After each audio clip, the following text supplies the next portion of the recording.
We understand that the mitre was a reference to Matthew 5 and verse 36, which referred to Christ's promise to fulfill the terms of the everlasting covenant. The priest's mitre was a reference to the silver head of the pillar of the courtyard. No matter who the high priest was, wearing the mitre meant his head would be white, because the white head represented Christ's head of hair that had turned from black to white, as a sign that he had kept his promise to redeem the world from sin. In Exodus 29 and verse 6, the Lord said, "Thou shalt put the mitre upon his head, and put the holy crown upon the mitre." The crown on the base of the mitre and the gold plate over the priest's forehead both represent the Lord's victory of faith that he did achieve as man's Redeemer. Both the crown and the golden plate represent the sealing of the saints and their victory of faith that they will receive according to the prophecy of Revelation 7. The priest's white linen robe represented the righteousness of Christ. As the Son of God, Christ's obedience of faith was perfected by virtue of his having suffered, even unto the death of the cross. The high priest's blue coat represented the burden of the sin of rebellion, which is an appropriate symbol for this world's condition, which has lasted for 6,000 years. The blue robe covered the white linen of his righteous character, which again signifies how great the extent of the rebellion has been. The shorter embroidered coat, or ephod, that the high priest wore specifically addressed the sins of God's covenant people, Israel. It was embroidered with the same three symbolic colors that decorated all three veils of the tabernacle.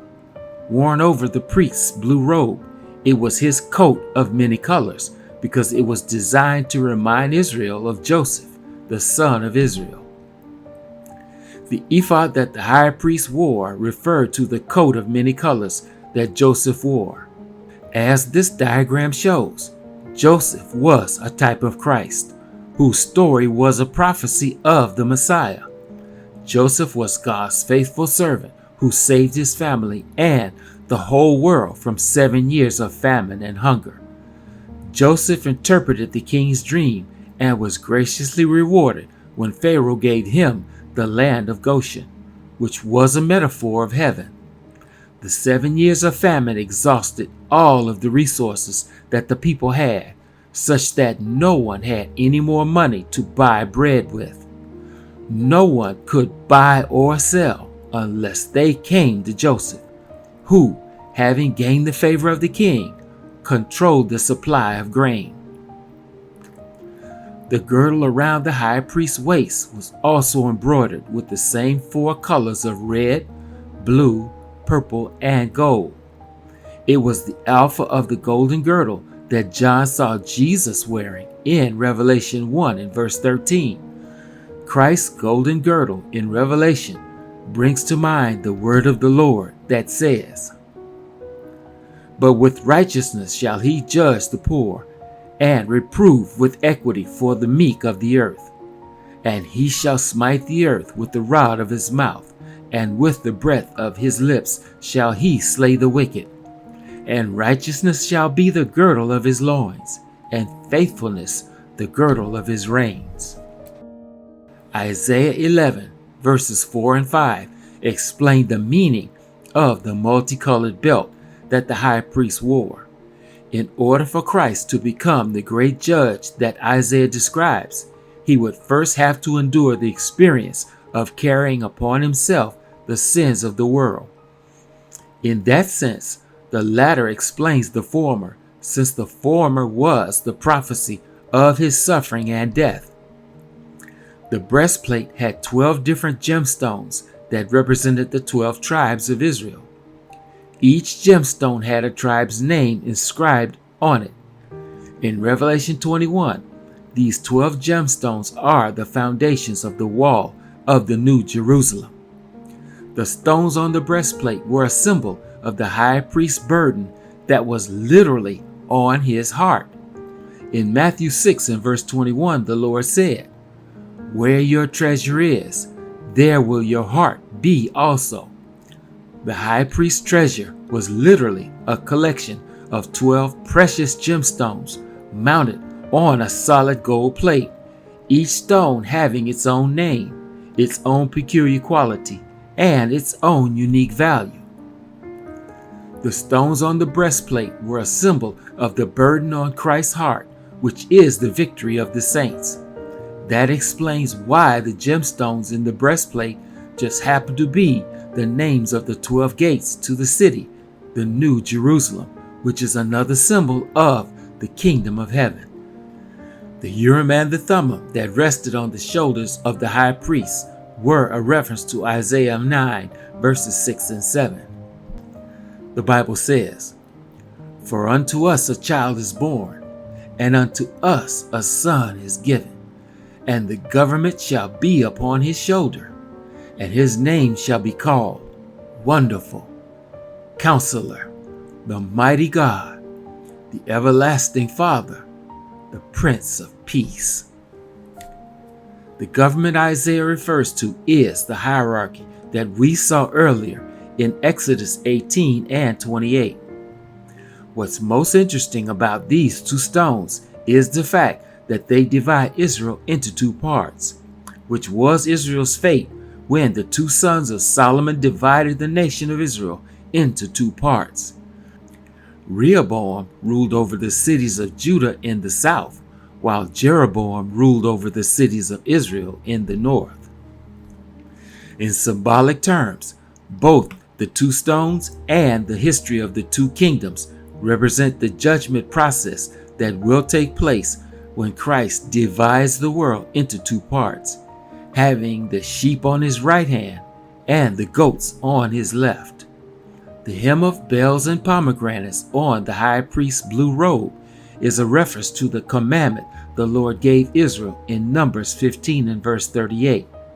The tzitzits, or tassels, that hung as fringes from the hem of the people's garments were a warning to Israel concerning her fate as a rebellious nation.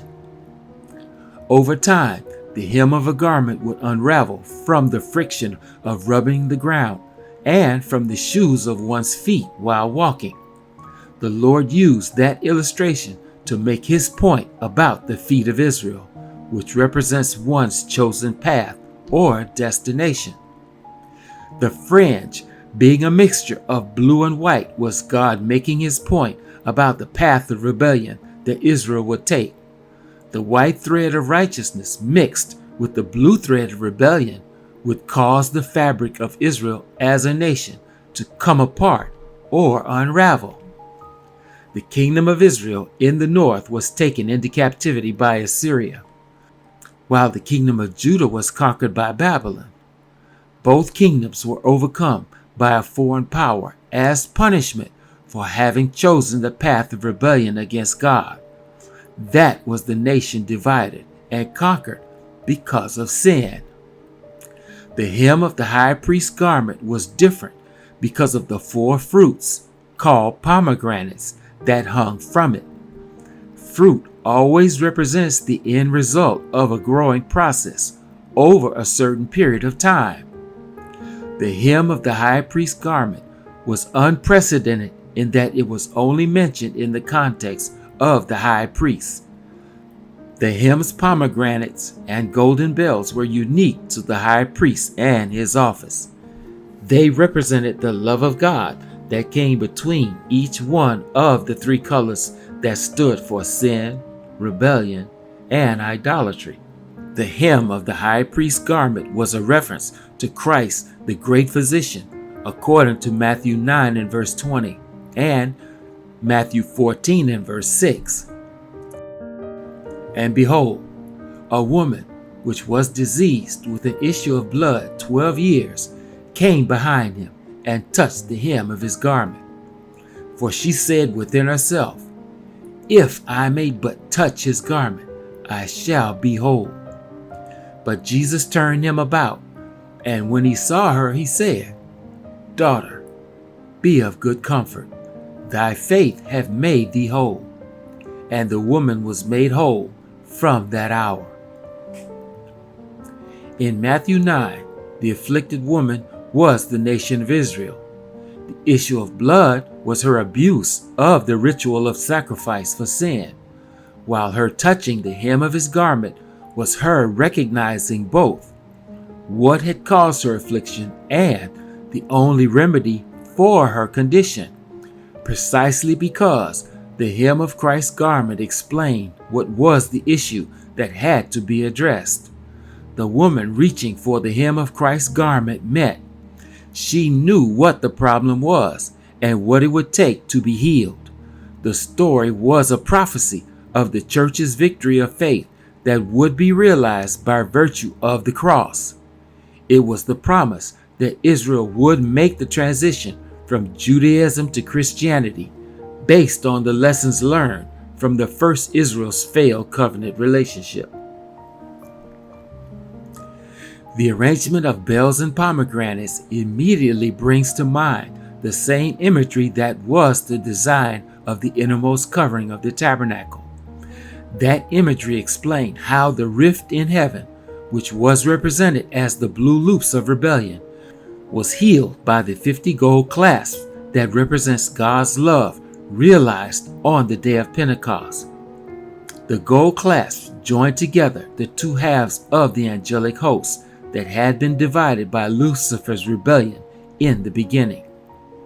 In that same sense, the sound of the bells ringing on the hem of the high priest's robe was the signal that represented the good news, which was that God and man were being reconciled in the Day of Atonement.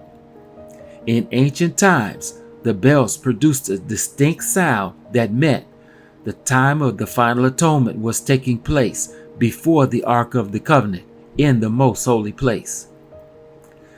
The purpose of every ritual that was performed by a priest was God making the point that, as sinners, we cannot do what must be done in order to be saved. Someone who is qualified, being holy and anointed by God, would have to be the one that would do the work of saving us. In a word, the priest must be the one who would intercede with God on our behalf. He must be our intercessor and our advocate, because he would be the only one who can do what we, being sinful, never could. The vestments of the high priest were an object lesson that made the point. They explained what the work of redemption would involve concerning the final atonement. To understand the Day of Atonement and its sacrifices, we need to be clear about what God had said in the beginning concerning the difference that exists between the two types of atonement, because the two are very different. God said in the beginning what must be the difference between the daily sacrifice and the once only sacrifices that were offered on that very special day of judgment.